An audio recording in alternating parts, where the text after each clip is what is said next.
welcome to STEM Chats Tips and Tricks. Hey everyone, today we're going to be talking about how to choose 5 steps for making decisions. Step number 1, frame the problem. It's important to begin with the end in mind, so starting a decision considering who am I and where am I going is a great place to start. Now, some decisions are more important than others.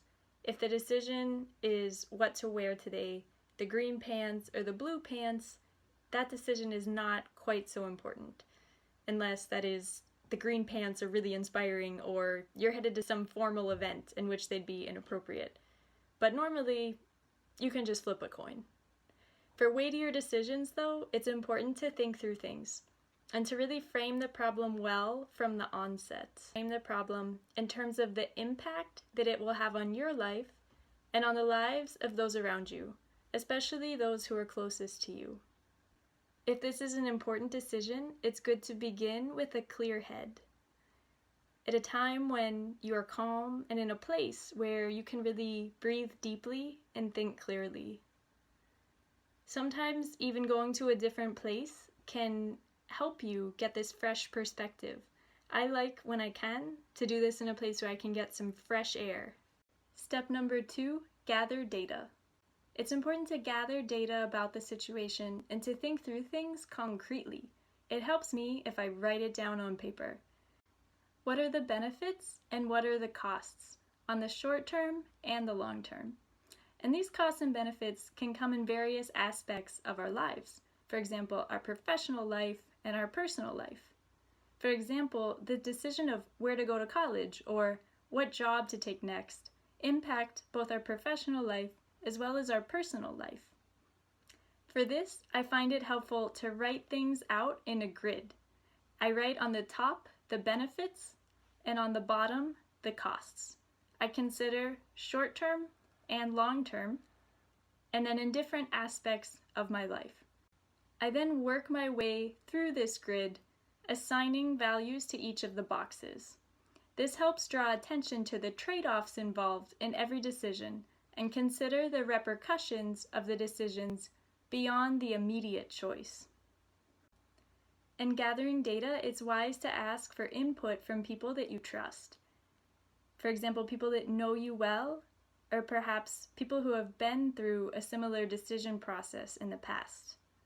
It's also good to recall any learnings that you have that are relevant here, from your past experience or perhaps the experience of others that you've heard about or read about. Step number 3, deliberate.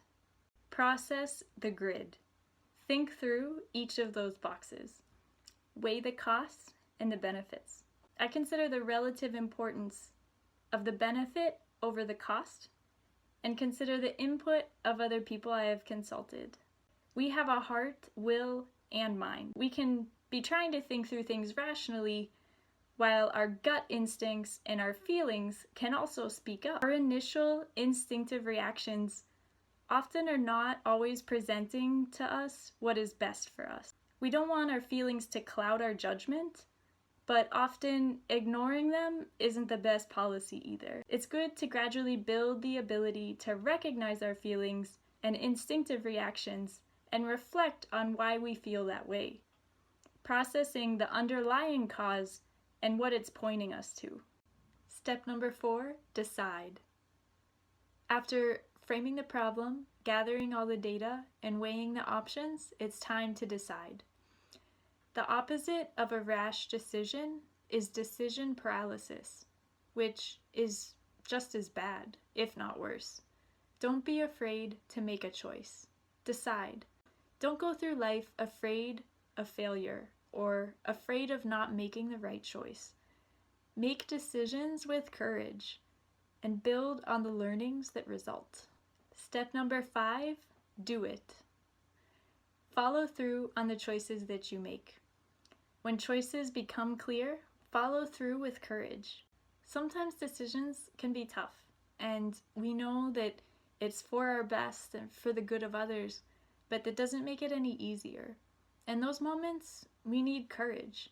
And sometimes we also can remind ourselves of why we made that decision in the first place. We can think about how we framed the problem and how this decision fits in with that end goal that I have, or what benefits it will bring to me or to those around me.